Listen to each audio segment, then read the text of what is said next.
Not guilty plea ang inihain sa Sandigan Bayan ng 8 akusado kaugnay sa maanumalya umunong flood control project sa Nauhan, Oriental Mindoro.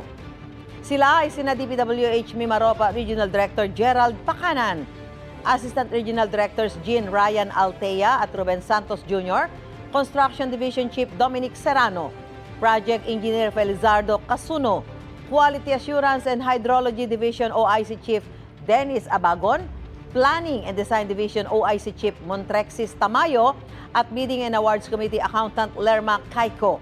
Hindi naman kasama sa arraignment si Maintenance Division Chief Juliet Calvo dahil wala pang produce order ang korte para sa kanya ayon sa Defense Council. Nakatakda sa Enero at Pebrero 2026 ang preliminary conference kung saan ihahain ng depensa at prosekusyon ang kanilang mga ebidensya at testigo.